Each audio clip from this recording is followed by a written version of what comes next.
respeito do que trataríamos nesses dias na nossa célula de ensino e ficou disparado lá pela maioria que falaríamos das parábolas.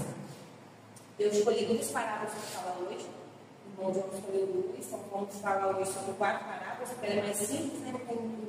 Na verdade, ele é o cumprimento do que ela fala mesmo. Mas eu estudando acerca das parábolas, até mandei para o irmão João. O Novo Testamento ele contém 48 parábolas. Muito, né? Muito, eu achei, não imaginava. E 35 milagres. Eu não imaginava que fosse nem em relação aos milagres, que eram muitos. A gente sempre fez relacionado. E pra gente, isso, a gente guarda bem no Bíblia isso. É mais importante a gente pensar o seguinte: os milagres, como eu falei uma vez de Jeremias, eles eram validação do ministério dele, mas não era a principal forma de ensino dele.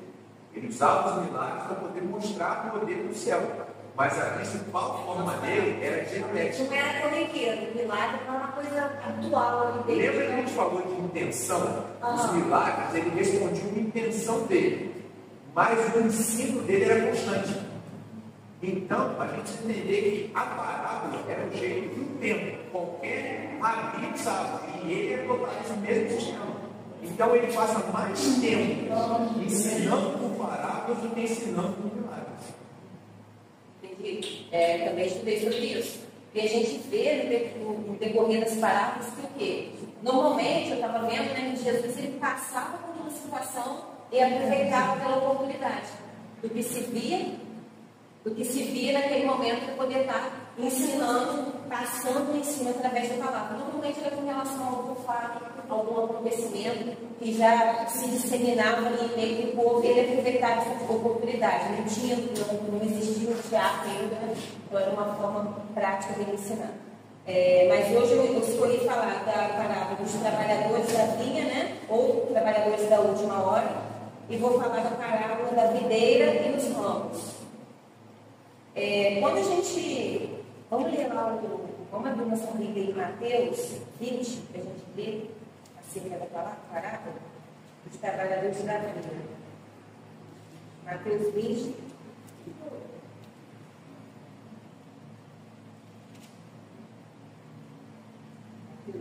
Tem segundo? Posso? Lembra aí?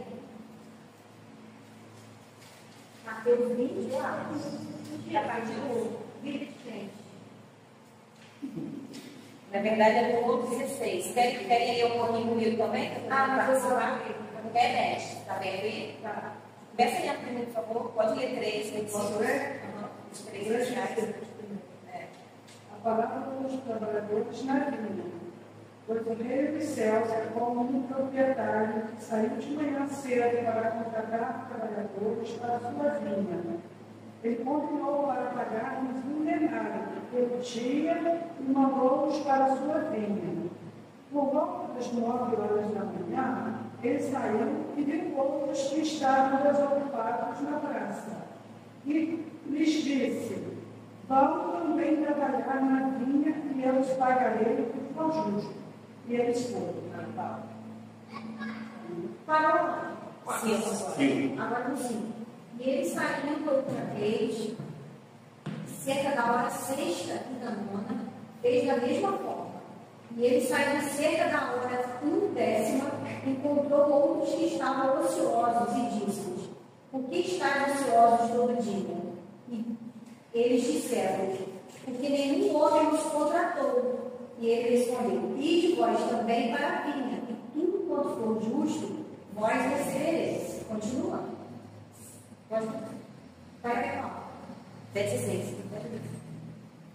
Assim, vindo à tarde, o senhor da vinha disse ao seu mordomo: chama os trabalhadores e paga-lhes o salário, começando pelos últimos até os primeiros. E vindo-se fora cerca da hora 1/10, receberam cada homem um denário.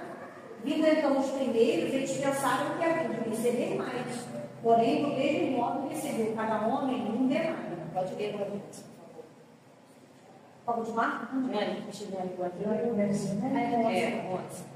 Recebendo, murmuravam contra o pai de família, dizendo: estes derradeiros trabalharam só uma hora, e tu os igualaste conosco, suportamos a fadiga e a calma do dia.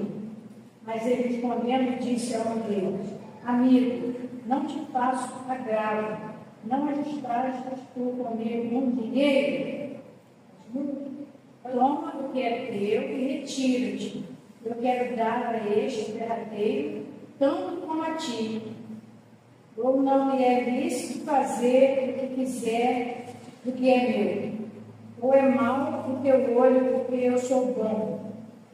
Assim os derradeiros serão primeiros e os primeiros derradeiros, porque muitos são chamados, mas poucos escolhidos. Amém. Então, aí acerca dessa parábola, essa parábola, na verdade, ela trata de salvação.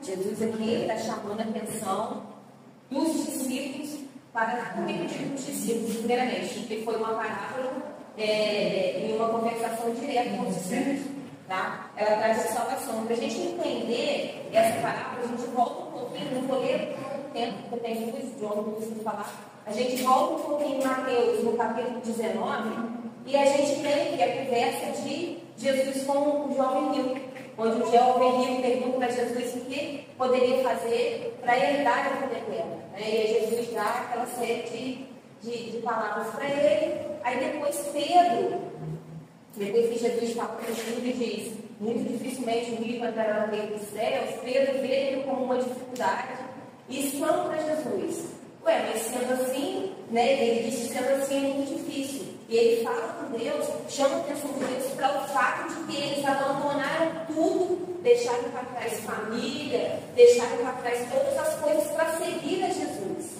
Ou seja, lembra-te de nós, porque deixamos tudo para trás para te seguir. Ele chamando a atenção de Deus para o quê? Para o fato de que eles estavam esperando uma recompensa para aquilo tudo que eles, como discípulos, estavam fazendo. E a partir dali Jesus fala: enganar 100 vezes mais para aqueles que agirem, de encontro ao reino de Deus, deixarem, no caso aí, deixar a família. E Jesus também fala no finalzinho desse capítulo 19, que os últimos serão primeiros, os primeiros serão os últimos. Então, também não é escatológico, não tem nada com isso. Tem uma parte aqui que ele fala, ela não é diretamente, ela fala sobre salvação. É a mais sem dúvida essa. Ela acaba sendo porque ela fala de salvação. Mas o que Jesus... então Jesus está querendo chamar a atenção do povo para essa questão da salvação. E Pedro está... É interessante a gente entender na parábola da vinha um pequeno contexto histórico. Na Palestina, a uva, eles tinham essa plantação, a agricultura, que era voltada para a plantação de uva. E a uva, ela estava pronta para colheita no finalzinho de setembro. E logo depois já ia começar a chover. Então eles tinham esse processo de colheita que era muito intenso e tinha que ser muito rápido. Aqueles trabalhadores que estavam ali na praça, a gente sempre ouve falar, ociosos, parece que eles eram pessoas à toa, fui para a praça, sentei, estou ali, à toa, conversando com uma conversa fora. A própria palavra diz que ele é uma praça de mercado. Na verdade, eles estavam esperando a completação. Esses eram trabalhadores de uma classe inferior. Até os escravos estavam numa classe superior a eles, porque os escravos eles trabalhavam ali naquele núcleo familiar. Então, se a agricultura daquela família ali tivesse indo bem, então eles estavam garantidos ali pelo menos na sua subsistência. Mas esses trabalhadores que eram contratados, não. Eles ficavam avulsos, esperando uma oportunidade de emprego para garantir o sustento da família deles. Por que eu estou falando isso? Eu vi através dos estudos, eu estudei a partir de mais de uma linha de raciocínio de ensino, e eu vi que essa parábola não se refere, você pode utilizar ela numa referência direta para os discípulos. Tá? A gente pode referir ela aos judeus, e ela se refere também, claro, no contexto que a gente vive hoje. É importante a gente falar aqui o contexto dessa parábola, que ela trata de tempo, Jesus, ele primeiro contratou no início do dia um grupo, aí depois ele foi na praça e contratou outro, depois ele voltou e contratou outro, depois ele voltou e contratou mais um outro grupo. Isso traz um quê de ensino para a gente, porque aí, no decorrer disso, Jesus ele fala, né? Quando ele é questionado, ele fala sobre essa questão do tempo. Enquanto, não vou falar agora não. Então a gente tem essa questão do tempo, a gente tem a questão envolvida ali na parábola da generosidade, da justiça, da videira verdadeira. Por quê? Porque os judeus, eles tinham o entendimento de que eles eram a videira verdadeira. Em várias passagens no Antigo Testamento, profetas falavam acerca de Israel como Israel sendo a videira. Só que muitos desses profetas, eles diziam que Israel era a videira degenerada.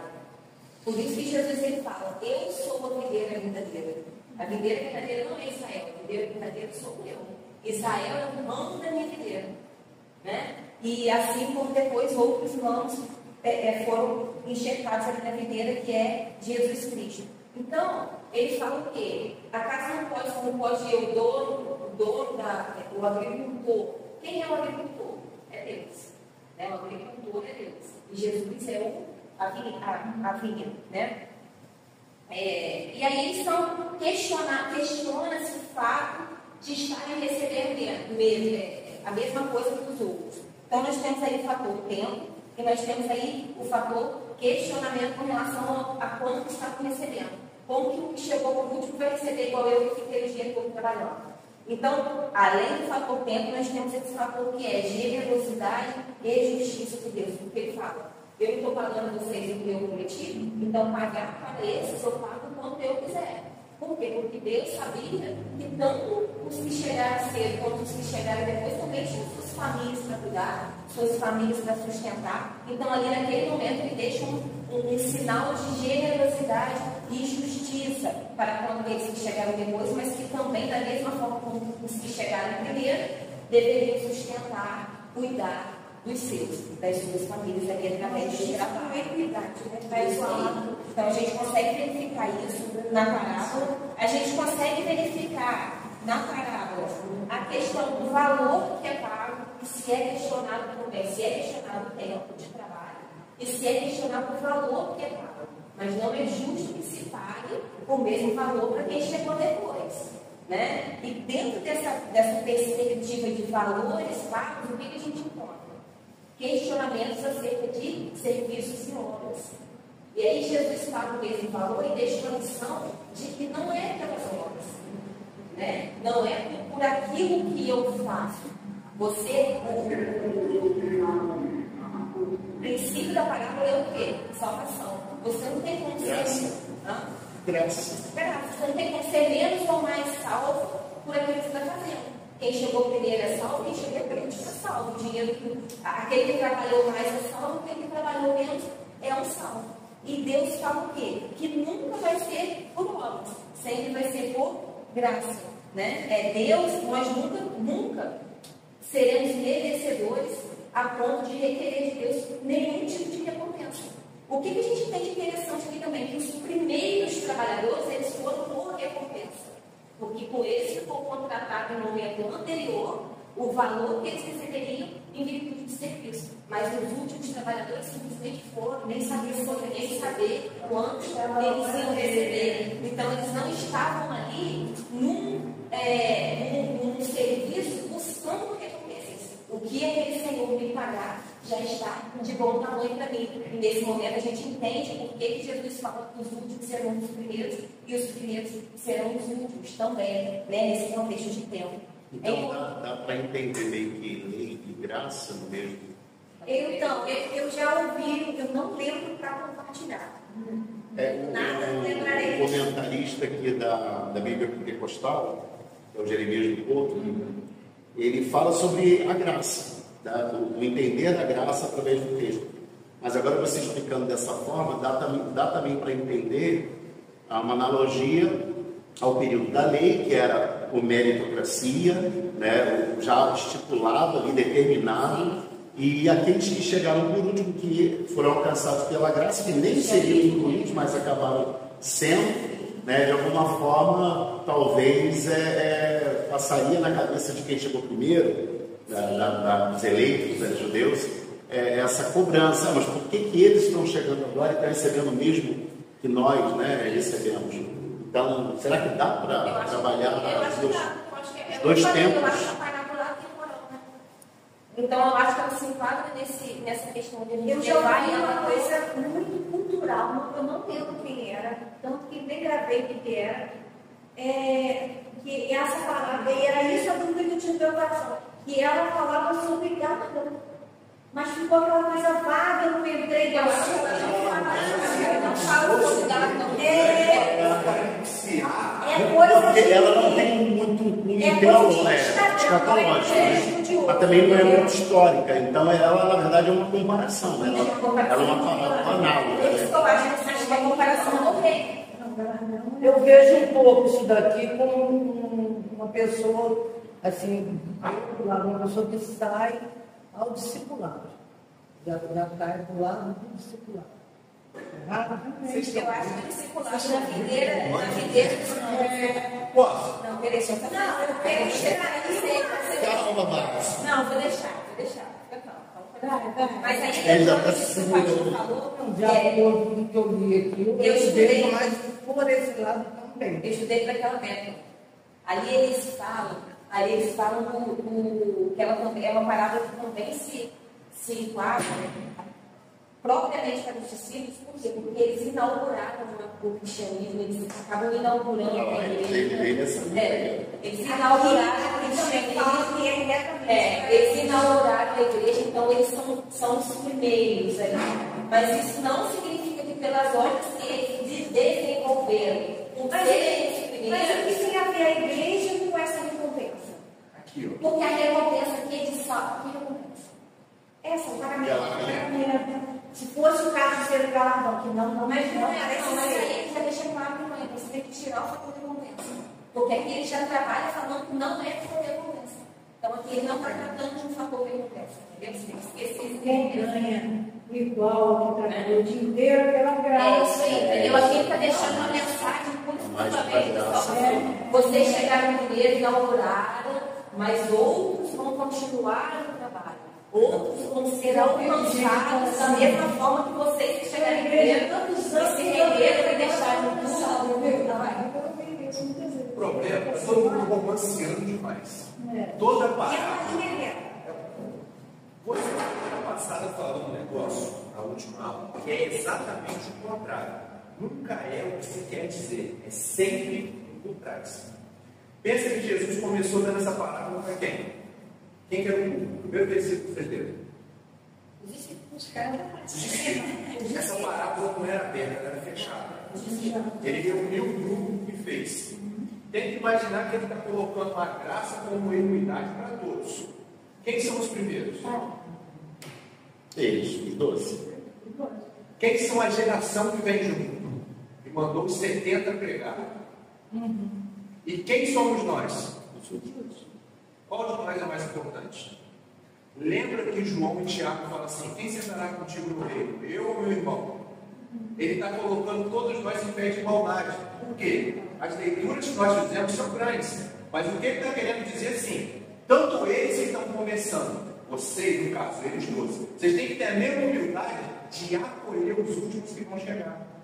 Porque pensa, naquele momento, em algum instante, sempre teria um que falaria assim: não, você não vai chegar porque eu sou discípulo. Você não é. E naquele instante, você imagina o nível de que eles não entenderam o que era o Mashiach, o Messias. Que eles chegam e falam assim: quem senta no seu lado? Eu ou meu irmão? E os dois eram o quê? Discípulos. Jesus está dizendo assim: meu irmão, dos 12 aos últimos, para mim é tudo igual. A graça alcançou todos. Se você vai trabalhar a sua vida inteira, o ministério inteiro, ou aquele dali vai trabalhar no último instante, num período que ele já não estaria, que é o nosso período hoje, por isso ela disse que é temporal, todos temos a mesma vaga.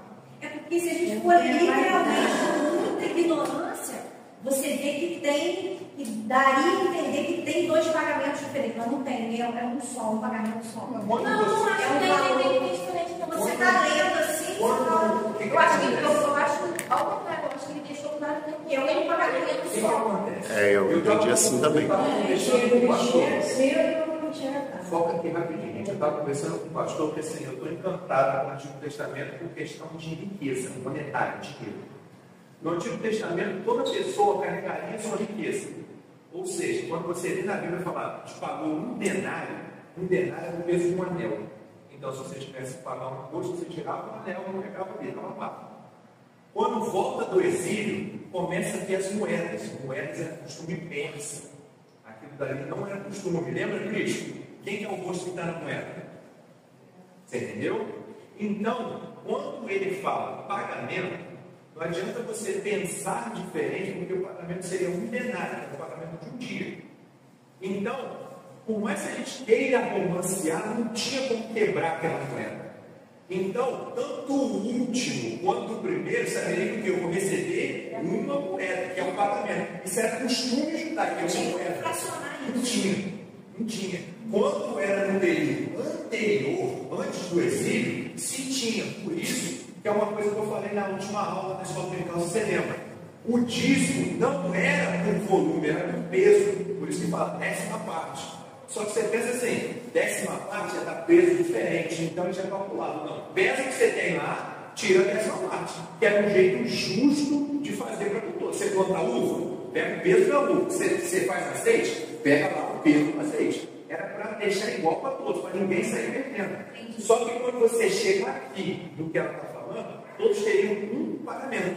E era costume da época que era um denário. Você vai receber uma moeda. Então, o último que entrou, ele não foi inocente, ele sabia assim, eu vou receber um pagamento de um dia. Por isso eles têm pressa.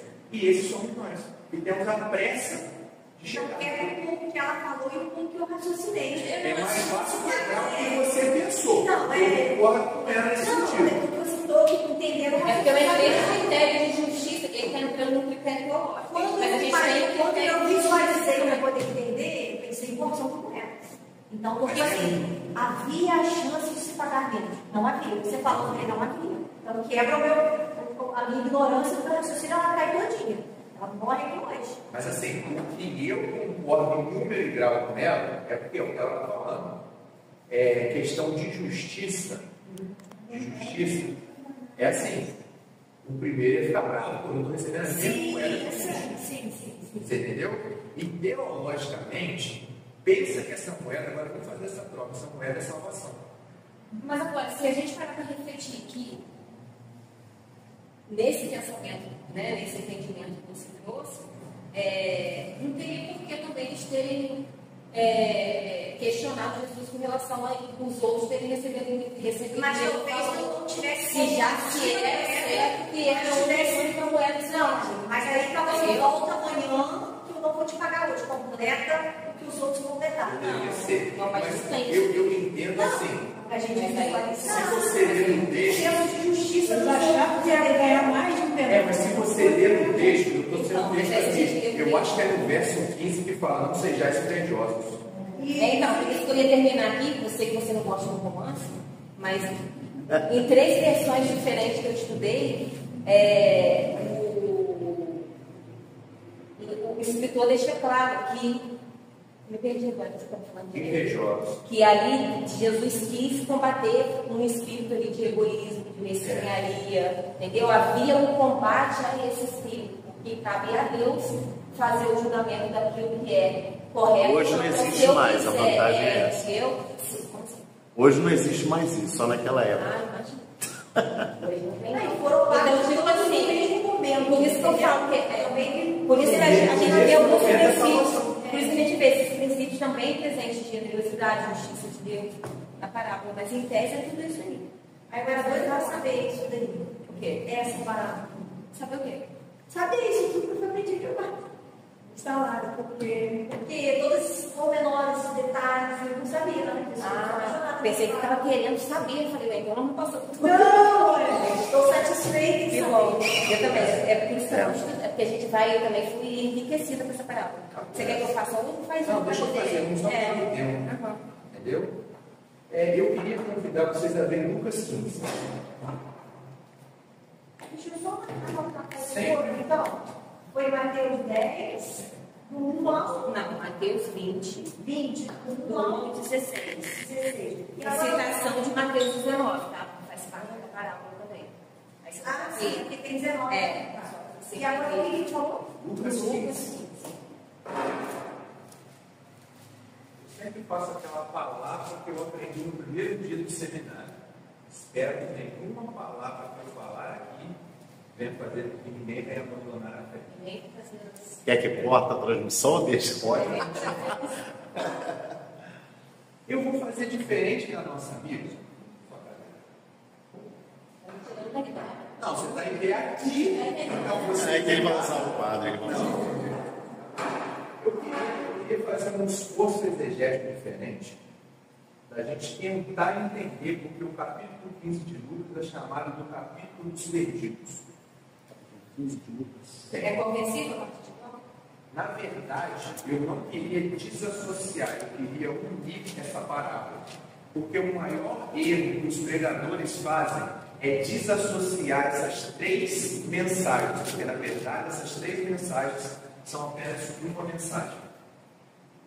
A gente sempre vê pregadores falando, vou falar aqui sobre a dracma perdida, ou vou falar sobre a ovelha perdida, ou vou falar sobre o filho pródigo, e as pessoas desassociam, acabam virando três mensagens. Mas na verdade, a primeira chave que eu quero dar é que isso é uma história só. É mais ou menos assim, Alice no País das Maravilhas, tinha ela cá, tinha ela no país e tinha ela na volta.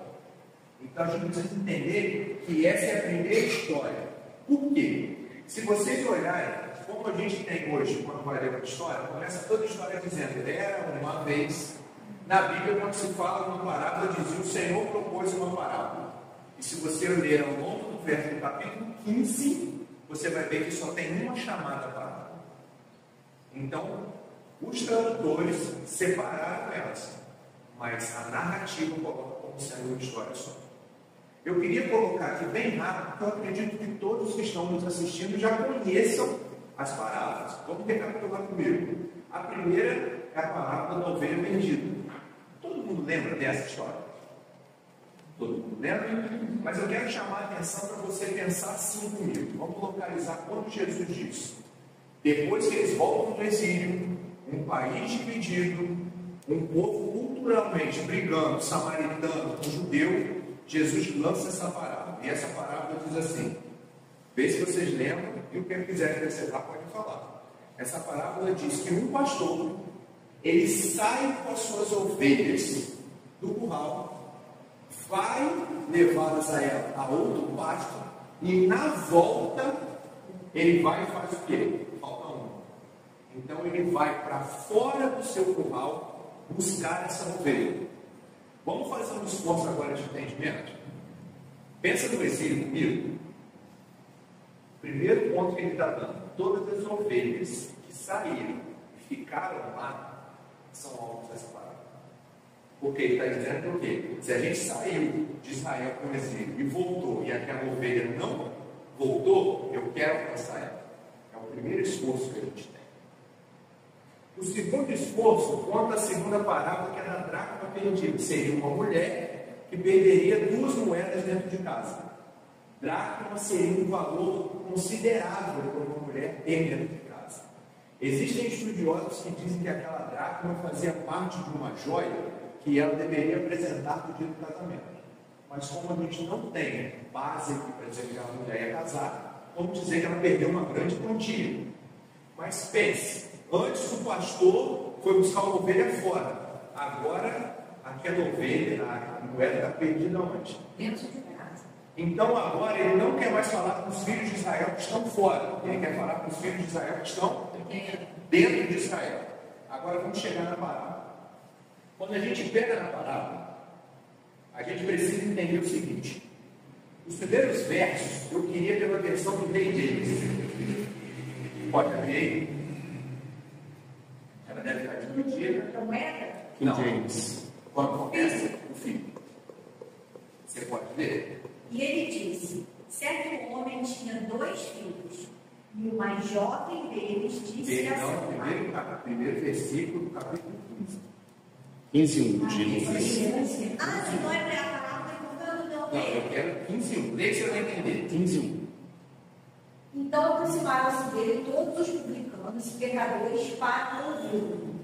Então, vamos lá comigo. A versão dela vai falar publicanos e pecadores. Mas alguma versão de vocês usa a palavra homens de má fama?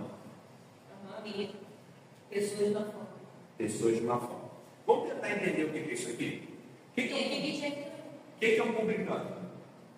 Gente, eu trouxe a bexiga para isso, tá? Para usar ela. O que é um publicano? A mesma coisa da King James. Não, o que é um publicano? Publicano era um homem que trabalharia para a república, um cobrador de imposto, qualquer pessoa que tivesse um serviço dado à República de Roma. Então, toda vez que você lê o publicano, eles estão dizendo que é um homem vendido, um homem que preferiu trabalhar para Roma do que manter a fidelidade em Israel. E esses homens, como Zaqueu foi injustiçado, muitas vezes é injustiçado dentro do povo dele. Por quê? Eles ganharam esse tipo, homens de má fama. Mas o que eles fizeram? Simplesmente trabalharam para Roma. Então você entende que Cristo aqui está falando com um monte de pessoas que eram pessoas de Israel, mas eram pessoas mal vistas pelo povo. Aí a narrativa fala que ele estava na casa de um fariseu. Você que gosta de assistir The Chosen, uma estrutura de uma casa judaica antiga, era isso aqui, do homem de posses, claro. Primeiro andar seria uma garagem, um balcão, onde ele entraria com todos os seus pertences, carroça, o que viesse, deixaria ali. Ali ele se lavaria e passaria para o segundo andar, que é a casa. E se ele fosse receber uma visita, ele falaria assim: vamos subir todos para o terraço. Quem assistiu o The Chosen lembra que Pedro, quando dá aquele surto que pega o filho, ele sobe para o terraço e começa a quebrar tudo. Ou seja, o terraço era o local mais alto de uma casa judaica. E era o local onde você recebia as visitas. Só que o terraço deixava Jesus numa posição vulnerável. Por quê? Os fariseus, quando passam embaixo, falam assim: olha lá, aquele lá come os publicanos. Ele estava numa posição que ele era visto. Então pensa, Jesus estava num banquete, num terraço, sendo visto embaixo. Até aqui vocês entendem? Certo? Agora, vamos começar a quebrar. Vamos começar quebrando um pouco essa parábola. Porque lembra que eu falo que a Bíblia é perfeita, mas o problema somos nós com a tradução. Olha só. O que vocês entendem por pródigo? Já adianta, essa palavra não existe no hebraico. O que vocês entendem por pródigo? Quero dizer pródigo. Promessa. Hã? Promessa? Pode chutar, quero romance. Eu não sei. Total ignorância. Ignorância. Mas tu fala. Pródigo. Então. Rebelde? Rebelde. Vocês estão chutando. Se alguém em casa estudou, Aqui não. ok, vai me falar e a gente vai. Quando a gente entende pródigo, lembra que essa palavra não existe na língua judaica, no hebraico. Essa palavra, quando traduz no português, olha a confusão que ela faz. A primeira tradução dela é que dissipa seus bens, que gasta mais do que é necessário. É um gastador, um esbanjador, um perdulário. Louco, inconsequente. Mas a segunda tradução da língua portuguesa diz que é uma pessoa que é generosa ao dar, liberal, magnânima.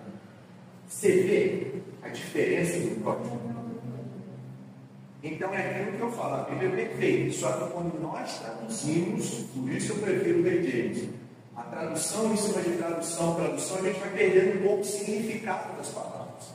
A Bíblia a gente chama de filho pródigo, mas aqui caberia muito bem no capítulo dos perdidos, você chamar o filho perdido. Por quê? Esse filho era louco, inconsequente. Mas agora eu queria seguir com vocês. A gente, quando vai fazer um esforço de entender uma história, a gente precisa entender os personagens da história. Porque se Cristo contou essa história e foi com os personagens, nenhum estaria à toa. Pense, ninguém está à toa. Existe um esforço que eu gosto do Antigo Testamento, e Jesus fazia muito, que era dialética. Dialética é mais ou menos assim. Pensa naquela prova.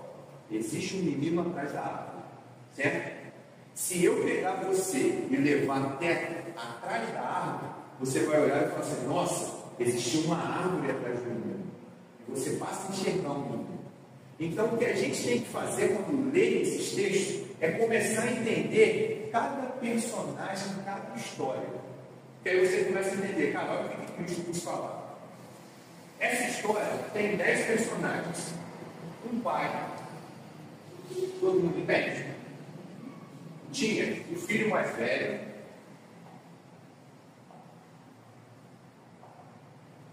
o filho mais novo,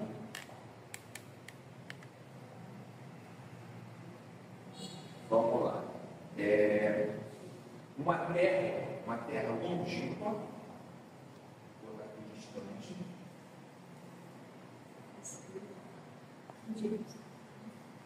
Você tinha um patrão,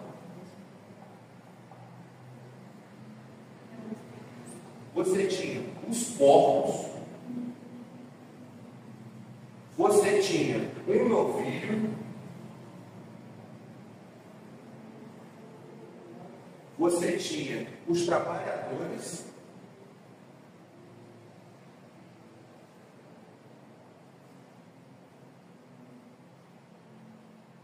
o anel e a sandália. Agora, se eu perguntasse para vocês assim, vocês conseguem entender isso aqui vendo assim? Só tem 9. Nove? Não, anel e sandália. Ah, sim. Ah, é porque anel e sandália. Tá certo. Depois dos porcos tem o pão.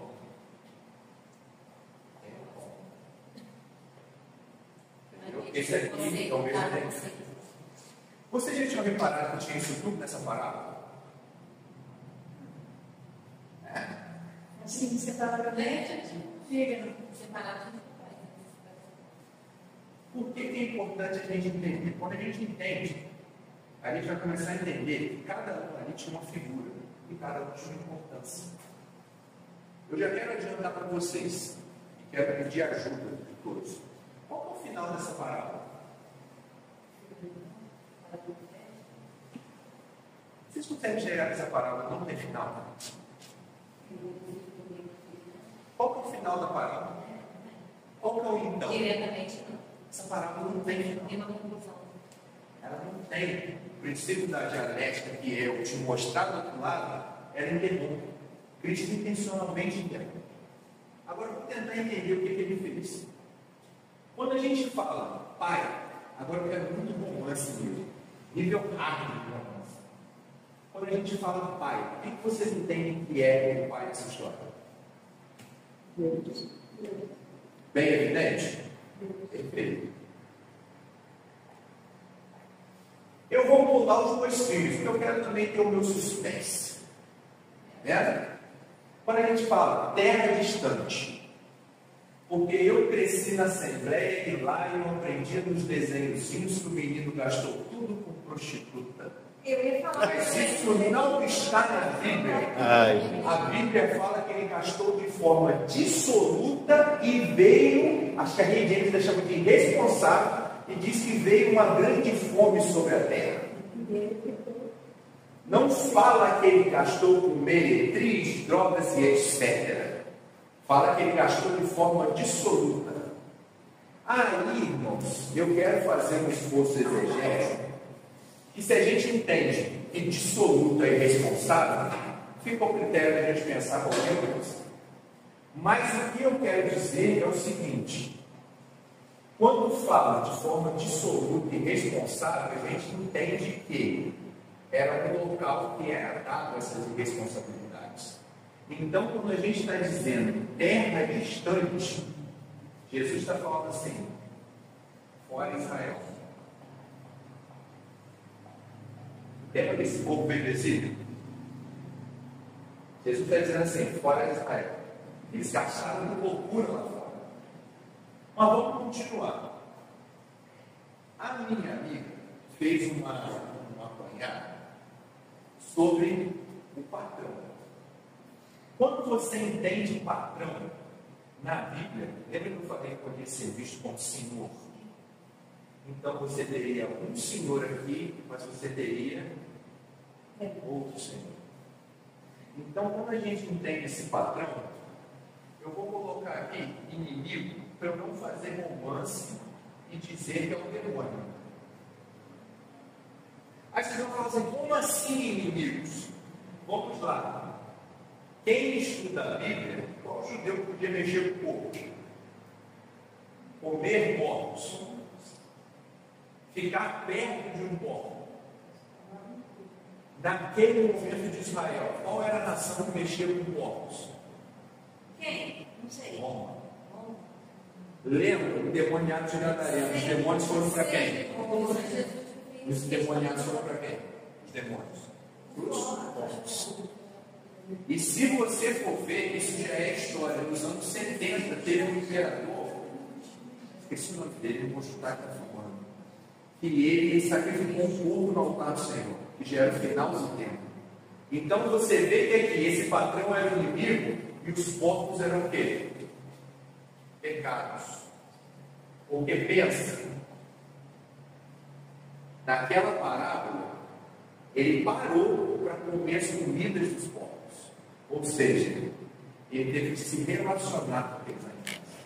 Você fez uma colocação fantástica dos níveis de trabalhadores. Existem 3 tipos. O primeiro é doulos, que é um trabalhador, um assalariado, aquele que está ali. Vou dar um exemplo nos dias de hoje. Tenta imaginar o dono da Coca-Cola. Ele deve ter uns 1000 doulos trabalhando para ele. Ele sabe o nome. Ele sabe quem é. Mas é aquela pessoa que ele sabe que ele tem que pagar e a pessoa tem que trabalhar. Então era um empregado fixo. Existia naquele tempo também, é que eles chamavam pais, que era quase um filho adotivo. Lembra Abraão? Quando o primeiro filho que ele quis colocar como sendo dele, vou dar a minha herança para ele, era o mordomo dele. Soletra essa palavra. Não. P-A-I-D-E-S. Pais. Pais. Aí primeiro. Pais. Esse aqui, eu quero que você entenda o seguinte: é aquele que é muito próximo a nível de filho. Lembra o centurião? Senhor, meu servo está mal em casa, cura ele. É aquele servo que foi criado na sua casa, que está ali. É aquele que você fala assim: minha mulher não pode dar leite, é ela que vai dar leite para o meu filho. Um exemplo de pai desse na Bíblia, no Antigo Testamento. Lembra Naamã? Se aquela mulher fosse estranha a casa, você acha que ela ia falar assim: vai lá para o país? Ela estava aconselhando, um escravo podia aconselhar alguém. E se ela fosse escrava, você acha que Naamã ia ouvir conselho de escravo? Mas a proximidade dela faz ela o quê? O Senhor escuta, no meu país tem um que te cura. Então você vê a proximidade. E existe, se vocês lerem na versão de vocês, não sei se algum vai trazer, chama jornalista. Porque jornalista, na verdade, ele era um diarista, ele trazia as notícias do dia. Ou seja, era o trabalhador que você falou. Não tem vida, vem cá, vou te pagar o que eu puder. É aquele que era judiado. E na Bíblia usa que ele era um pai desse.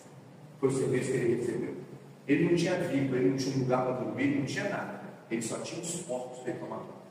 Você quer dormir? Dorme com os porcos. Você quer comer? Come com os porcos. Você quer se banhar? Come com os porcos. Ele entrou no pior cargo. No pior cargo. O pior cargo se chamava místicos. E era o diarista. Místicos. E era o diarista. Era aquele que, exatamente o que você quis falar. É aquele que assim, vem cá.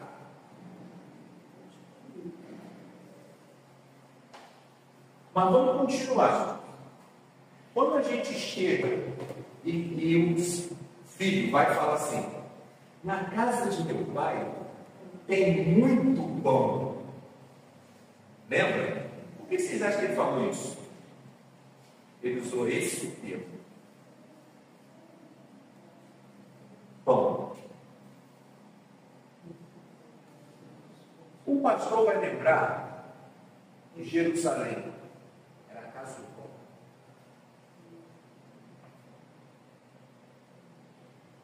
Assim era chamada Jerusalém, casa do pão.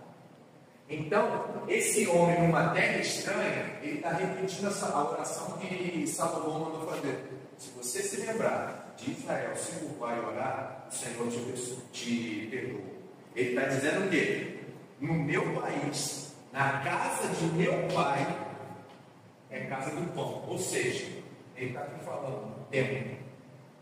Mas tempo não no sentido de pejorativo, tempo imundo, tempo miserável, ele está dizendo assim, na casa do meu pai. Entenderam? Vamos lá.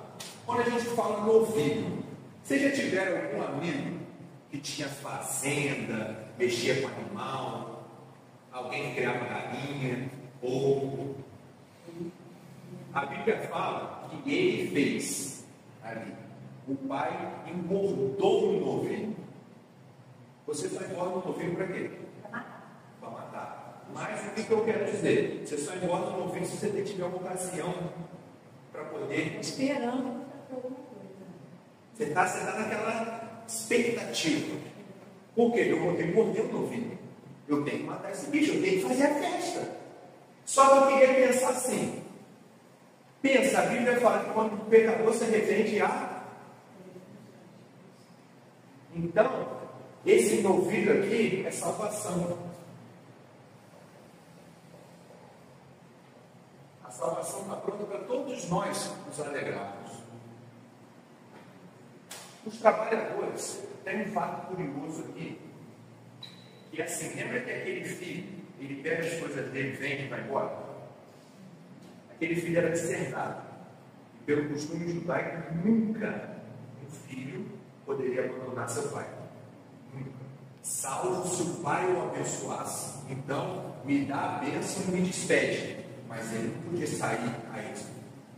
Então, aqueles trabalhadores, se o filho quisesse voltar, eles não podiam deixar.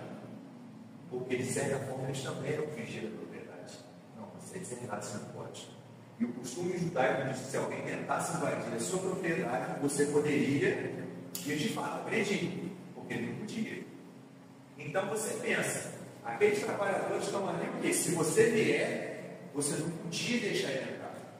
Por isso que o pai fica esperando. Calma, nós vamos fazer toda a junção disso daqui. Agora, fala de um anel e de uma sandália. Anel na Bíblia é honra. E isso, se vocês estão anotando, é importante. Honra. E sandália?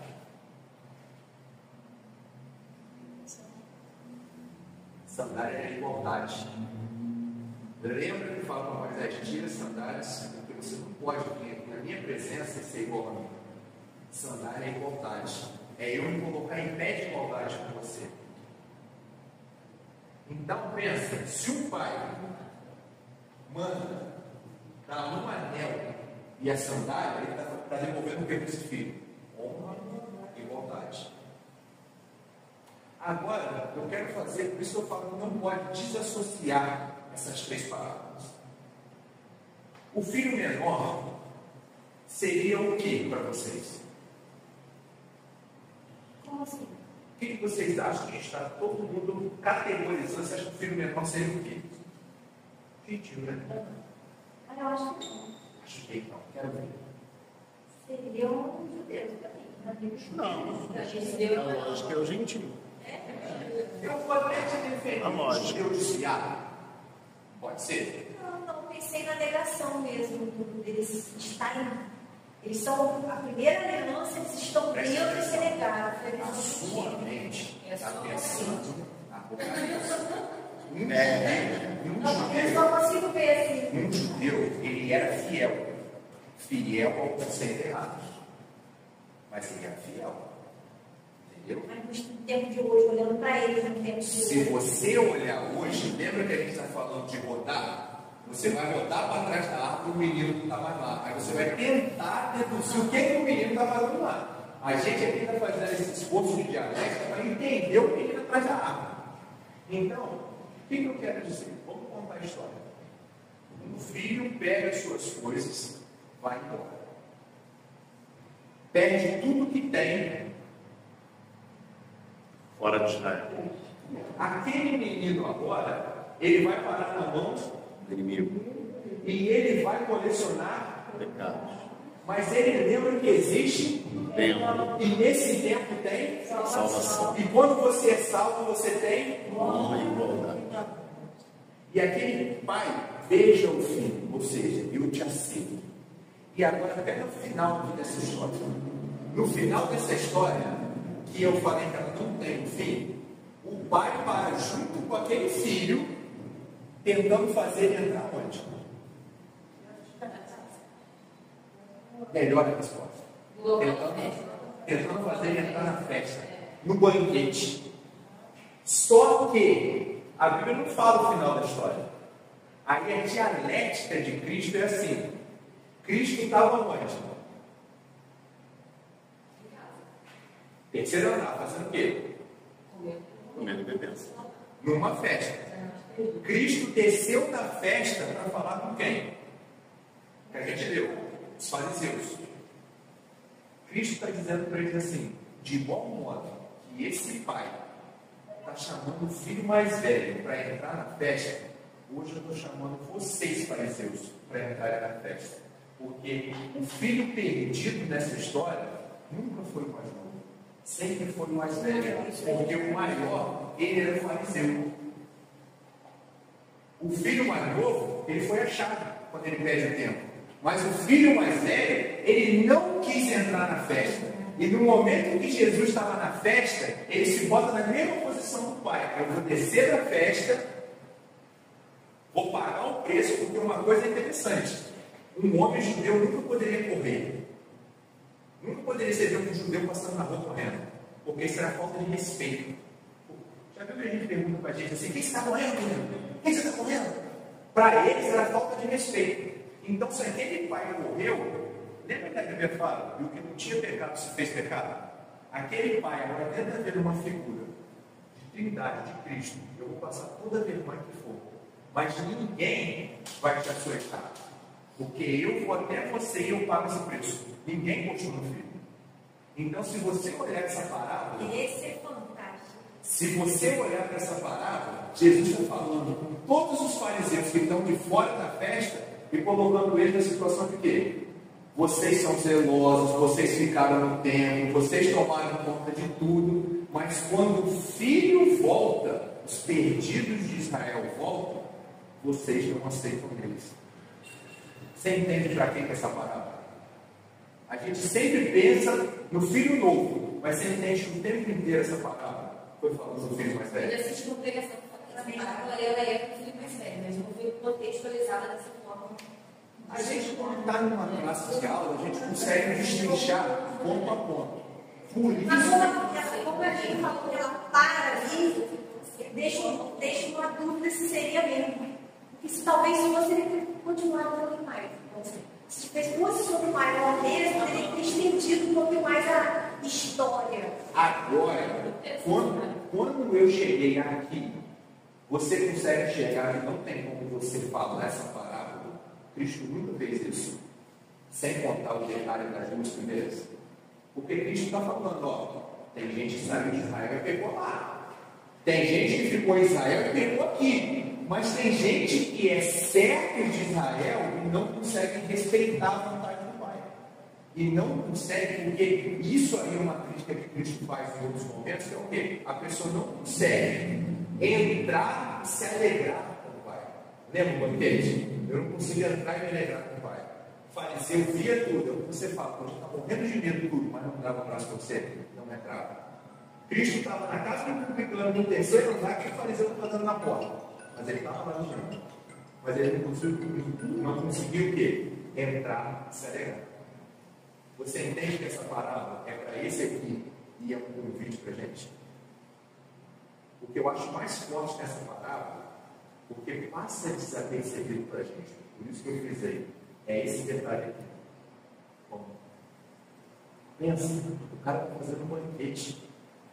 Os elementos de um banquete judaico, o pão era um dos mais simples. E ele chama pão. Pão, o pastor sabe disso. Jerusalém, casa do pão. Belém, mais específico. Belém. Mas se o filho maior fosse nós, não seria gentios em cima? Preste atenção. O filho menor é todo aquele que se desvia. Você precisa ter um critério de desvio. Vamos só substituir assim, acho que ela vai entender melhor Deixa a palavra fariseu para religiosos da época. Aí acho que ela vai. Eu queria tentar Fica mais fácil. Eu queria tentar fazer de outro jeito para você entender. Eu vou pegar agora, na minha cabeça, e tentar passar para a sua, a parábola dela.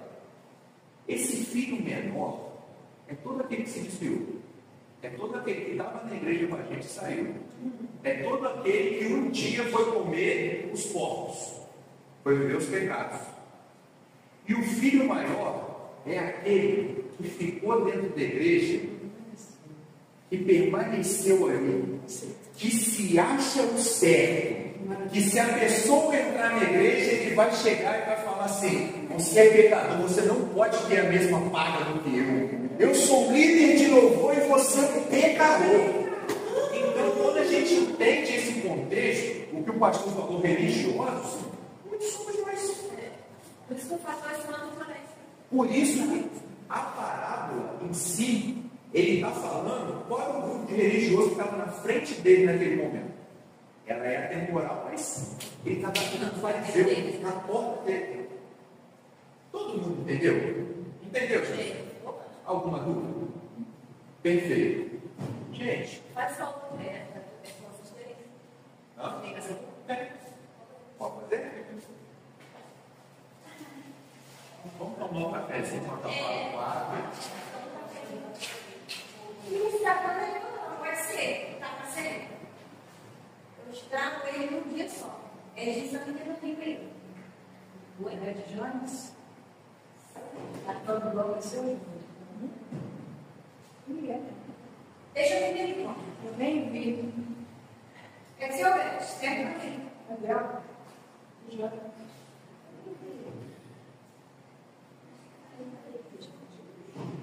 O celular está fechado. Eu preciso que vocês façam. Deixa eu pegar um chazinho. Deixa eu ver. Não. Se Se tiver medo, acabou, né? você quer alguma coisa? Eu já tomei. Oi, irmão. Eu acabei de tomar. Fechado, né? Mas tá bem? Luz, chá. Chazinho. Tomei. Vamos seguir para essa próxima parada? Essa próxima parada, eu estava conversando com o pastor e eu quero expor um ponto de vista, uma linha de raciocínio. Nós não estamos falando sobre verdades absolutas, nós não estamos falando como sendo a boca de Deus no momento que ele proferiu. Nós estamos simplesmente lendo uma história aqui, a próxima parábola, e tentando entender o que estava sendo dito. Não sei te dizer se por isso. Estamos na moeda. Só para ele. Agora Não, nós vamos sair. Finalizou aquela. Agora nós vamos para o livro de Lázaro. Nós iremos para o capítulo 16 de Lucas. Por isso eu escolhi essa parábola para dar continuidade. No capítulo 16 de Lucas existe uma parábola que acredito que todos já leram, do rico e do Lázaro. Alguém não? Perfeito. Essa parábola, eu gostaria de perguntar para vocês, eu queria muito romance. Se quiser falar em língua, pode falar. Eu queria que vocês me dissessem, quando vocês ouvem essa parábola do rico e do Lázaro, o que vocês entendem?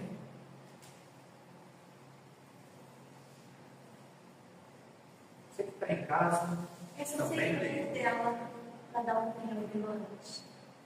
Não, Ainda mais ignorante ignorante não. no cavaleiro.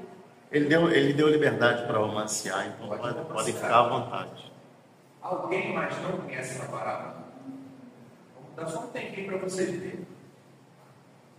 Ah, os dois senhores, não.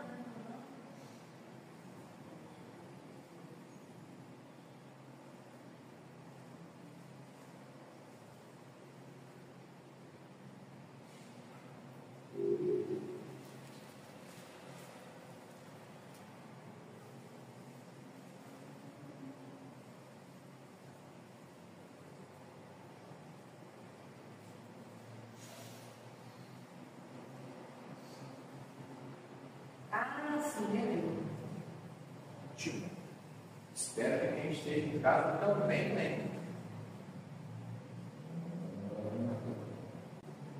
pedir a Aline, se possível, abrir para mim Daniel 12:2. Todos recordaram a parábola? Todos? Então vamos lá.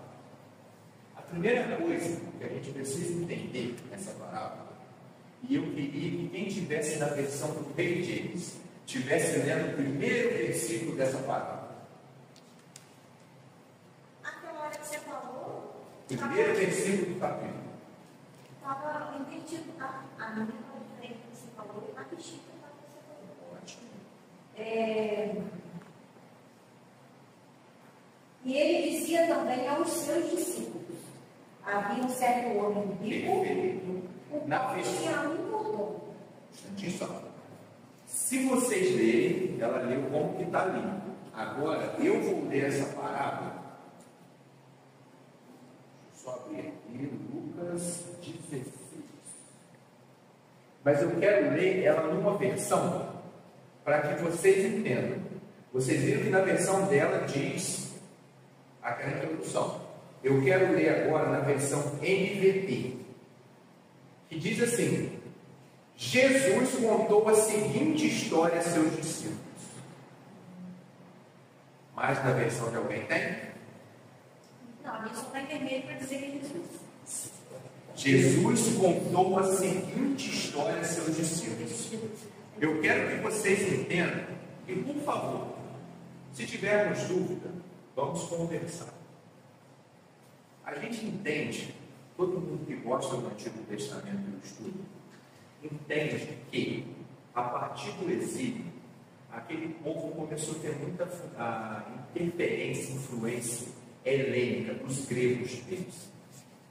Os gregos que começaram essa técnica que eu falo da dialética, eles começaram pegando histórias e contando. Igual que a gente faz hoje em dia, todo mundo tem aquelas histórias dos chineses, aqueles mandarins que tinham uma história. Aí você pega a história, muda o fim e dá um significado para o que você quer falar.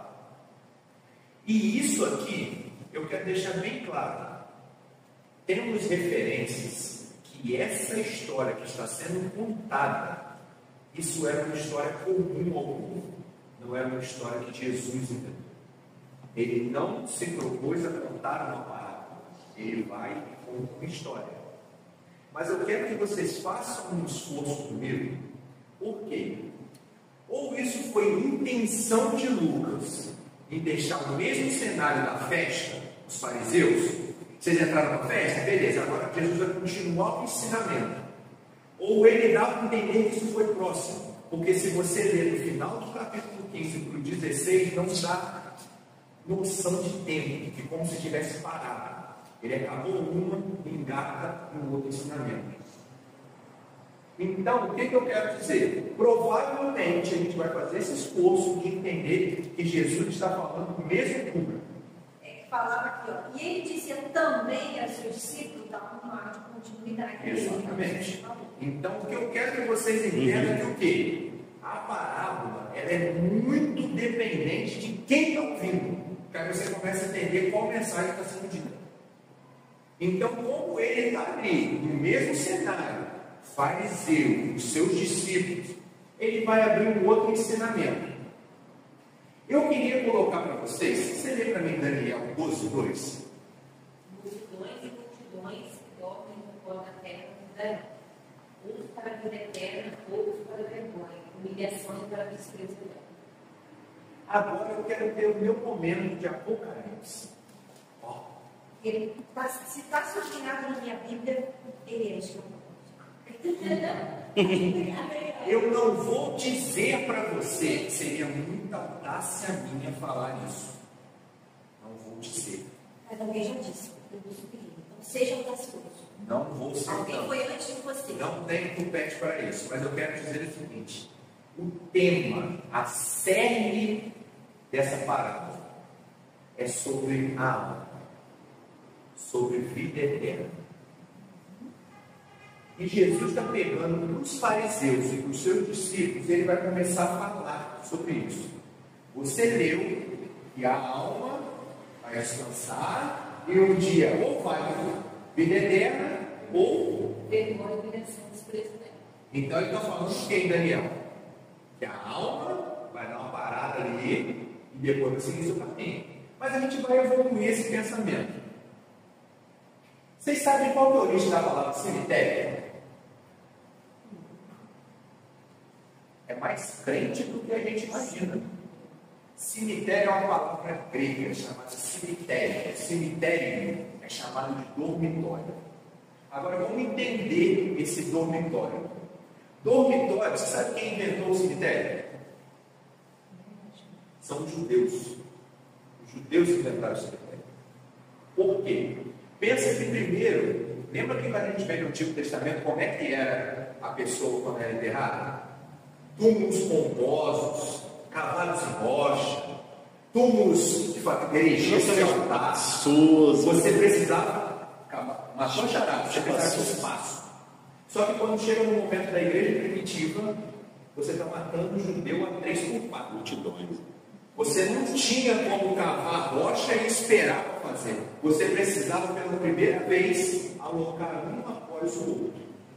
Então você começa a inaugura aí cemitérios.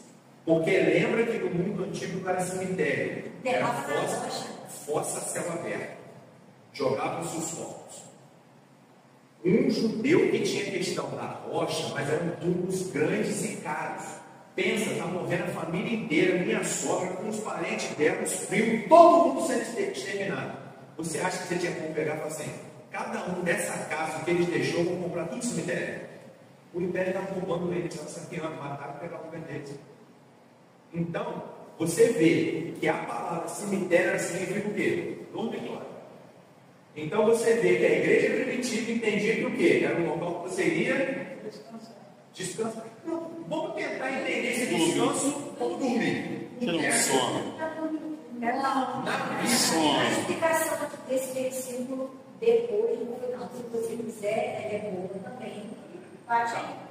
Vamos chegar lá. Dormir na Bíblia, dormir, tem o mesmo significado que morrer. Lembra? Dormir significa morrer. Olha a confusão que fazia. Senhor, minha filha está morrendo. Calma, ela está dormindo. Por quê? Porque as palavras do hebraico significavam o mesmo. Dormir e morrer. Porque para um judeu, quando ele morria, ele estava dormindo. Então, se você for pensar desse jeito, eu quero que você pense comigo assim, ó. A Bíblia fala, não sei se vocês já ouviram falar nisso aqui, ó. Sheol. Opa, vejo que é crente, vejo que é crente.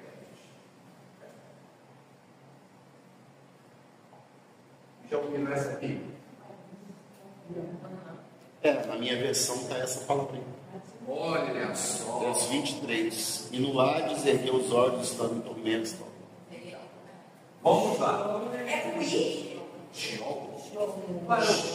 Lembra que é uma palavra, isso aqui é a tradução, você está começando a palavra. Sheol e Hades são a mesma palavra. Você colocar, Só que no hebraico igual ciso, que não é só você.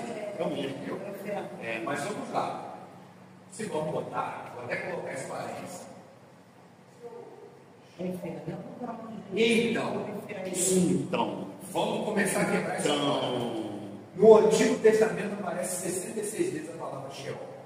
Porque é isso que eu ia falar. Essa palavra Sheol é hebraica e Hades é grego. Exatamente, mas agora a gente precisa entender. Mas o mesmo significado. Não. Existia um pensador. Não é a mesma interpretação. Sim. Aí eu falo para você. Existia um pensador chamado Tertuliano, que foi um grande historiador, que ele falava assim: precisamos escolher entre Atenas e Jerusalém. Por quê? Vamos ler agora comigo, quando a gente pega, ai meu Deus, Jó 14. Quem quiser abrir, versos 12 e 13. Jó 14. Esse carinha aí mesmo. Verso o quê? Assim o homem. 14, versos 12 e 13. Assim o homem se deita e não se levanta. Olha só, um homem que se deita e não se levanta, ele está o quê? Morto. Sério. Até que não haja mais céus não acordará, nem se erguerá de seu sono. Tomara que me escondesses na sepultura e me ocultasses até que a tua ira se desviasse e me pusesses um limite e te lembrasses de mim. Agora vamos lá. Quando a gente fala de Jó, um homem reto, íntegro, você acha que esse homem ia pedir Deus para esconder ele no inferno? Você acha que Jó, um homem reto, íntegro, você acha que ele ia pedir para Deus esconder ele no inferno? Porque quando ele fala Sheol significa sepultura. Literalmente é o seu túmulo. É o local do seu descanso. O Sheol eu conheço como inferno. Não chega. A palavra que aparece aqui é essa sepultura, é Seol. No caso não tem nem H. C-E-L-C-E-O-L. Variações, né? Porque cada... São variações de O tradução. nome disso é transliteração. É. Você falar o idioma em português. Mas a gente troca. Esse Isso aí. homem, esse nome aí, Tertuliano fala que você deveria escolher entre Atenas ou Jerusalém. Por quê? Para o grego, para você entender como a influência grega é tão grande em Jerusalém, vamos lá. Quando você morria, o inferno desenhado por Dante, que é o que os judeus na época entendiam, dizia que existiam 7 infernos. Cada inferno para um tipo de pecado. 7 infernos. Quantos pecados capitais são? Isso foi daí que surgiu os 7 palmos. Fulano dá 7 palmos debaixo do mais profundo. Então você tinha um inferno para cada pecado. Só que no inferno você tinha 7 pecados capitais. 7 pecados. E você tinha um muro e você tinha um local chamado Campos Elíseos. Campos Elíseos é o paraíso que nós cristãos acreditamos. Campos Elíseos. É o local que você iria e seria um local de paz. Para descanso. Para um grego. Se você chegasse no Campos Elíseos e você reencarnasse 3 vezes para ajudar quem ficou, preste atenção, reencarnasse 3 vezes para ajudar quem ficou, na sua terceira morte, você ia para o local de habitação dos deuses. Os caras viajavam. Esse é o inferno que você falou. O judeu acredita nisso aqui. Eles acreditam nisso. Mas aí, para você entender o nível de influência grega em Roma, lembra que eu falei que tem um muro aqui? Muro. O que sobrou do templo de Israel, se você for lá, tem qual nome? Qual o nome desse muro aqui? Então, de onde você acha que os hebreus tiraram esse nome? Mitologia grega. Para você ver como é que aquilo estava enraizado nele. Porque na mitologia grega, você chegaria no muro e começava a se lamentar contando os pecados, a fim de que os deuses te trouxessem ao Campos Elíseos. O que as pessoas fazem? Vão no muro e começam a chorar pedindo o quê? Salvação. Tipo o católico faz a oração da moda, essa oração. É isso? Não vou entrar nesse mérito, porque não sei que assim tem que ouvir. Já falei. Mas o que eu quero te dizer, isso aqui é o que eu quero deixar bem claro. O Antigo Testamento, sem influência grega, no original, é isso aqui. É túmulo. Morreu foi para onde? Túmulo. Novo Testamento, com origem grega, distorcido, deturpado, todos os adjetivos que você fizer, você vai para o inferno. Aí você começa a ter as religiões que vieram depois, católicos todos, você tem um monte de salinha no inferno, é purgatório, é local aqui que você vai, mas entendem a diferença? Irmãos, nós cristãos, nós compactamos com isso aqui. Mas isso aí interferiu no entendimento de Deus. Isso aqui, totalmente.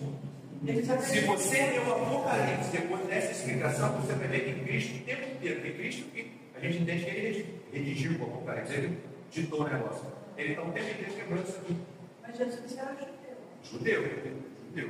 Mas vamos continuar soltando a marcha. Quando a gente estava falando sobre algo, se você ler. Fala.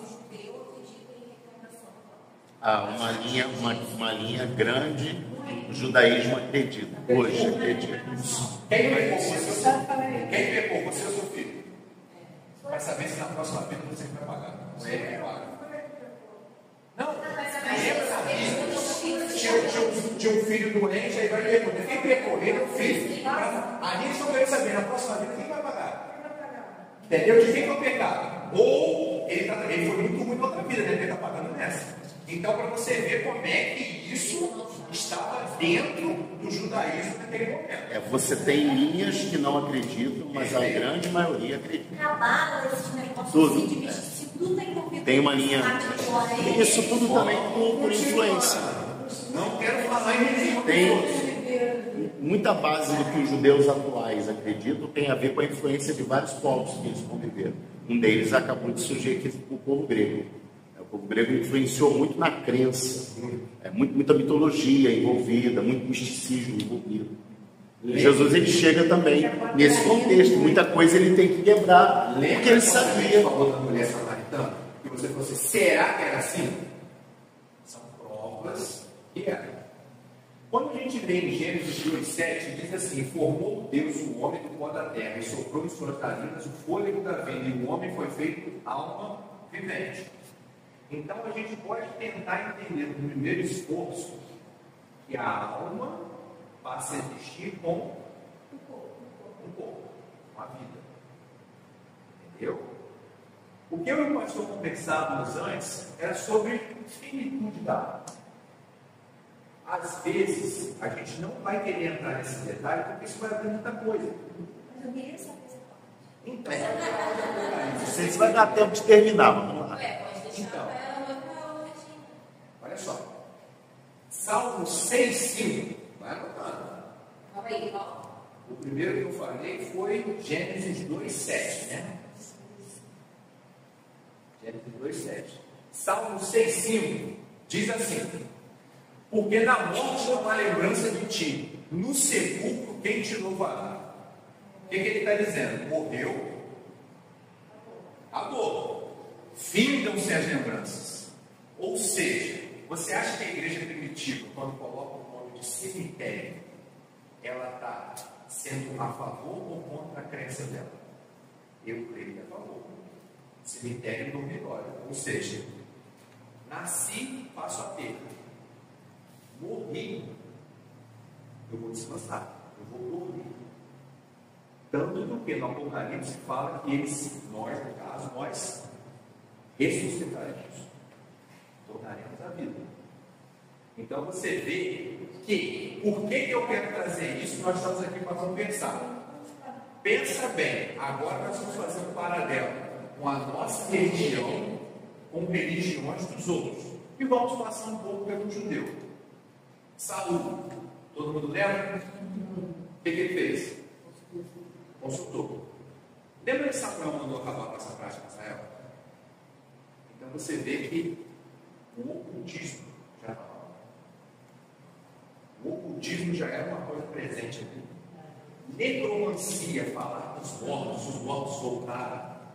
Irmãos, por favor, Deus é Senhor de tudo e eu não quero mutilar milagres de ninguém. Mas se eu entendo que Salmo 6,5 diz que morreu, não tem lembrança, nós que estamos hoje em dia, vemos na televisão pessoas falarem que morreram, têm altas lembranças, experiências e voltam para contar. Não quero esmorecer a fé. Foi o que eu falei no começo. Eu quero colocar quase morte não é morte. Então, Paulo vive isso, mas ele não chama de morte, ele chama de arrebatamento. Ele até fica confuso. Ele, para não. Cara, pensa no cara sábio, né? Olha, eu não sei se no corpo ou fora do corpo conheço um homem que foi arrebatado. Mas quanto tempo ele levou nesse arrebatamento? Entendeu? Essa experiência de quase morte, quando a pessoa fica lá, tem, é acidente, alguma coisa. Então, não morte. Eu acho que dentro da medicina, eu já ouvi alguém falar sobre isso, sobre a experiência de quase morte. Ela não foi dada como morta. Ela passou por um estado de... Como é que foi? Seria um coma, alguma coisa assim. E nesse coma, talvez ela viu, ouviu, ou pode ter tido até algum arrebatamento sensorial, espiritual. Mas eu acho que afirmar uma morte decretada. Então, quase morte não é morte. Eu vou te dizer o seguinte, eu vou te dar uma experiência minha. Eu no jiu-jitsu, uma vez sofri um estrangulamento. Quando você entra em estrangulamento, você entra no que a gente chama de quadro de hipóxia. Vai acabando o ar, hipóxia. Pouco oxigênio. Estrangula. Você já viu uma pessoa que mata leão num golpe desse? Ela vai dando um sono, até que apaga. Naquele período que eu fiquei apagado, dizem que durou uns 30 segundos no máximo. Eu sonhei com a minha mãe. Eu vi. Passou um filme. Passou um filme. Por quê? No cérebro, quando ele é forçado por hipóxia a entrar no sono REM é uma coisa que você vai ter nem 10 minutos na noite te descansa o dia inteiro. Você forçou, induziu a pessoa. Então sabe-se por quê? O seu cérebro dispara. Então, um quadro de quase morte por hipóxia, pouco oxigênio, a pessoa vai ter isso. Mas o que eu quero te dizer é que, independente do quadro de quase morte, nós, como cristãos, acreditamos sim, morte. Vamos excluir dessa equação o quase morte. Vamos deixar morte. Morreu, cessam-se as lembranças. Se eu estava conversando com o pastor, se a gente está dormindo, teoricamente, até Deus chamar, a gente não vai ficar lembrando. Por que eu digo isso? Quem nunca assistiu a novela Vamp, aquela que tinha Olho no Olho, aquela A Viagem, que sempre tinha um morto, e o morto queria te contar uma mensagem, o morto queria passar uma história, o morto soprava no seu ouvido. Já era da igreja. Eu fui aceitar Jesus depois do Big Brother 5, irmão. Então, o que acontece? São experiências que as pessoas contam. E o Lázaro? Estava quase morto, o rico e o Lázaro estavam quase mortos, porque o rico lembra da família. Quem vai pregar para os meus familiares? Não, é só para provocar. É só para te provocar.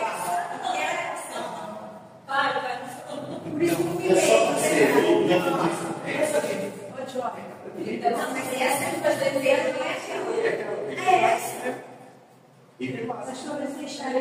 Mas vamos lá, vamos continuar.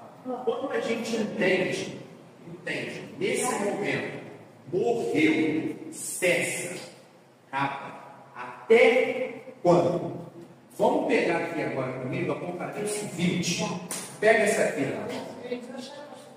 nós vamos ler Apocalipse 20, do verso 5 ao verso 15. Ô, John, rapidinho, enquanto a gente está nessa coisa da morte aí, eu queria falar uma situação da minha família que aconteceu e eu fico assim, gente, que pode ver. A minha avó paterna, aconteceu uma situação muito peculiar, muito diferente. Porque acontece. Ela teve um pai, todo mundo conhecido como Deus Oliveira da Graça, não sei se você chegou a conhecer, mas de ela conheceu. Então, eu tinha contato e eu tinha contato essa história, porque ela era irmã do seu Oliveira da Graça. Ela teve meu pai já estava de 2 aninhos, 2 anos e pouco, e ela ficou grávida novamente e ela teve gêmeos. Nisso, quando ela teve esses gêmeos, ela ficou muito mal. Ela ficou em cima da cama, naquela época difícil, ela ficou mal. Então, praticamente, o pessoal da família falou que ela morreu. Ficou um tempo tão morta, um dia inteiro, em cima da cama, sem respirar, sem nada, morta. Todo mundo chorando, já pelando, já preparando para velar, porque naquele tempo levava 2, 3 dias para saber se realmente estava morta. Aí, disse que ela ficou ali totalmente morta mesmo, e nisso, passou um tempo, ela retornou ao corpo, e nisso que ela retornou, ela era muito evangélica.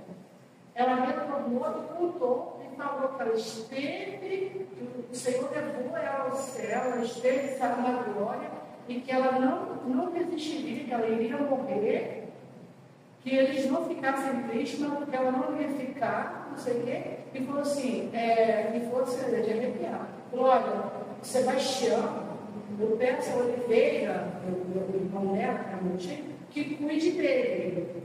Agora, os meus 2 filhos, os gêmeos, eles também vão. Dentro de 3 dias, um vai, e dentro de 6 dias, o outro também vai. E aconteceu exatamente como ela falou. Uma coisa assim, Mulheres, eu vou te falar assim. Olha na luz. Eu vou te falar assim. Mistério. Eu costumo dizer, eu vi essa palavra de Lutero, entre mutilar a Bíblia e aceitar a saída, eu fico com a Bíblia. Essa história é linda, mas não é uma história quase linda. Então, é tipo assim, quando você fala dos 3 dias, você entende porque os judeus esperavam os 3 dias para anunciar a morte.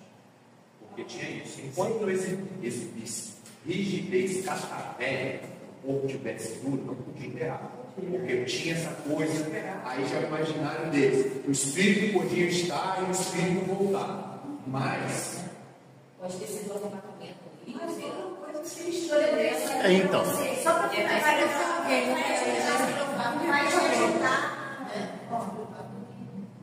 Portanto, fala a eles e dizes: assim diz o Senhor Deus, todo homem da casa de Israel que estabeleceu os seus ídolos no seu coração e puser na terra de tropeço, na sua iniquidade diante da sua face, e vieram os profetas, eu, o Senhor, responderei aquilo que vier de acordo com a multidão dos seus ídolos.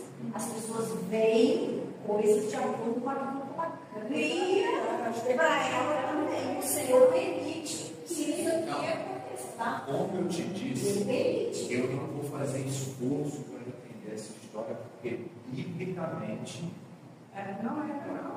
eu vou ter que arrumar argumentos para validar. Não, e na verdade, só um minutinho, e na verdade, tem coisas que a gente vive, que você fala assim, gente, parece que eu estava ali, parece que eu já passei por aquilo, eu já tive sonho para eu acordar cansada, eu participei daquele negócio, e daí a pouco, 2, 3 dias depois acontece.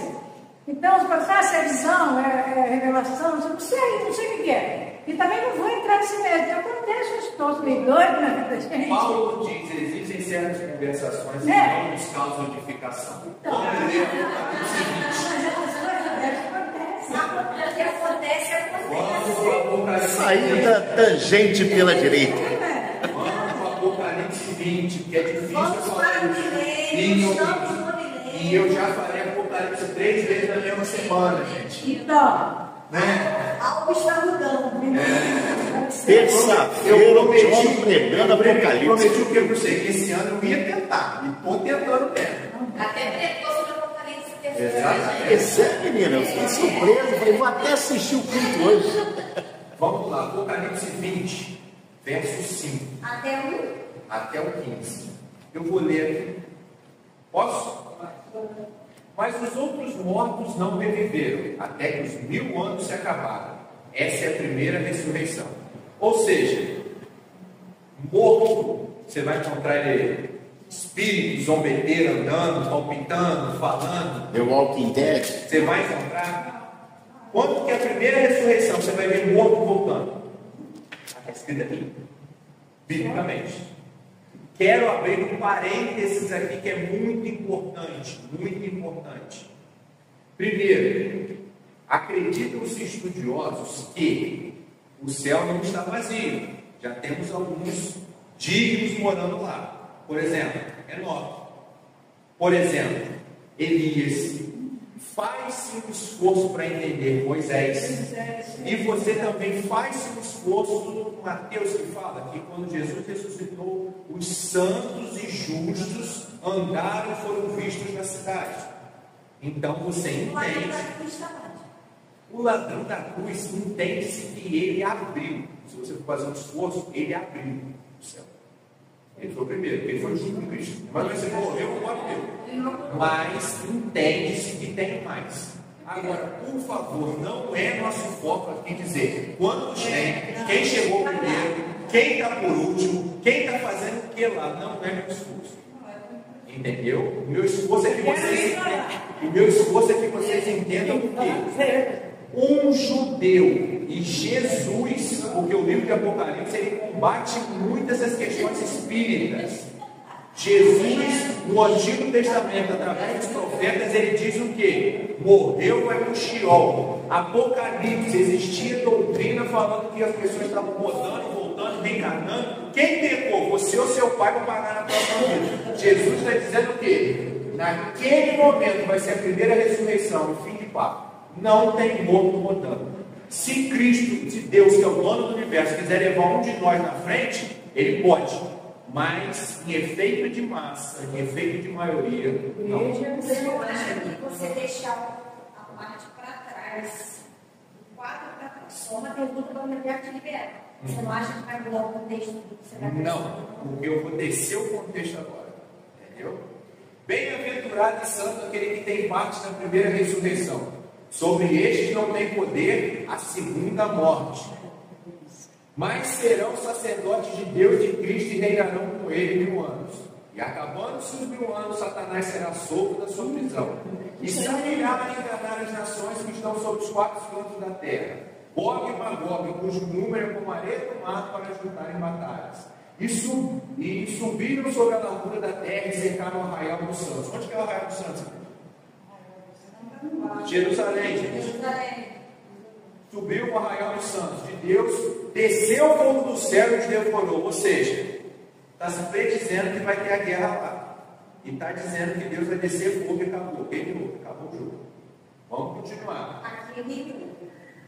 E o diabo que se enganava foi lançado no lago de fogo e enxofre, onde estão a besta e o falso profeta. E de dia e de noite serão atormentados todos sempre.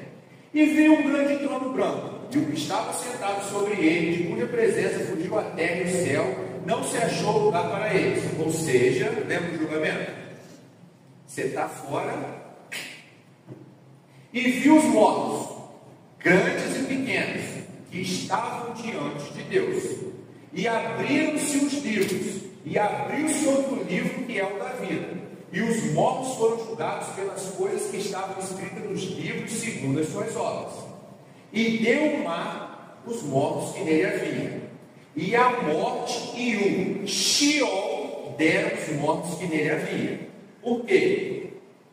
As traduções que falam por tradução, o Ares está dizendo o quê? Vai vir gente do inferno para ser julgado? Sepultura. Exatamente, está vindo da sepultura, ou seja, Jesus está falando, a pessoa vai vir da sepultura, não vai vir de purgatório, não vai vir de lugar nenhum, vai vir da sepultura. E deram o Sheol os mortos que neles havia, e foram julgados cada um segundo suas obras. E a morte e o inferno foram lançados no lago de fogo. Esta é a segunda morte. E aquele que não foi achado escrito no livro da vida foi lançado no lago de fogo. Ou seja, vocês viram que tem 2 livros. O arrebatamento é só com os vivos, os mortos não vão ser arrebatados. Tem 2 livros aí. Os mortos ressuscitarão primeiro. das suas obras. O arrebatamento. É essa a ressurreição? Sim. Você está falando errado. Aí preste atenção. O que eu quero dizer na mente hebraica que Cristo defendia? Morreu. Vai por Sheol. Até Cristo chamar a igreja. Sim. Para quê? Para ser julgado. Então, muitas teorias fora, julgamento, muitas teorias fora, vão dizer muita coisa. E a gente vai ter tempo de debater isso. Mas o que eu quero dizer é o que a Bíblia fala sobre a sequência da morte. Entendeu? Uma sequência bem resumida, bem simples, bem didática para a gente entender. E a gente precisa entender o seguinte: vocês entendem que aquela parábola é uma história que Cristo conta. Uma história muito provavelmente que já era contada, porque existem livros que contam aquela história, datada até antes de Cristo. E você vê que essa história vai exatamente contra os costumes judaicos. Você tinha um povo falando, pedindo água e mandando avisar em casa. Quando a gente entende essa sequência judaica e entende que Cristo estava falando para os fariseus sobre essa sequência através dessa parábola, a pergunta que eu quero fazer para vocês é o seguinte: quando ele usou essa parábola para falar com a igreja, vocês com a igreja dos fariseus naquele momento, você consegue ver que ele está exortando um pouco sobre essas questões de água? Ou a gente não consegue ter esse entendimento? Por quê? Os fariseus criam. A gente tem quadro dos sábios da lei crendo e dizendo: quem pecou? Esse aqui. Você tinha em Israel esse costume. Você tinha os romanos que tinham a reencarnação. E ele está falando com todos esses sobre o quê? O que um judeu deveria crer sobre morte. A Bíblia tem um versículo que diz assim: mais fácil passar o céu e a terra com um tiro e um J caindo da lei. Certo? Ele antes, na sequência, lembra que ele fala sobre o servo que amava dois senhores? Lembra o que o Tertuliano fala? Você quer amar, você quer ficar entre Atenas e Jerusalém. Ou seja, aqui tem implicitamente dois senhores. Às vezes a gente fantasia os senhores, mas você entende agora quem são esses senhores? Os de fora e o verdadeiro judaísmo. Aí eu quero que você pense assim, ó. Cristo, ele vai romper com a imortalidade da alma, com esse costume que os romanos tinham. Ele estabelece que eles, os profetas, isso está nessa parábola, eles têm a Moisés e os profetas. Ele na parábola fala: manda Lázaro ir lá. Não. Eles, os seus parentes, têm o Moisés e o profeta.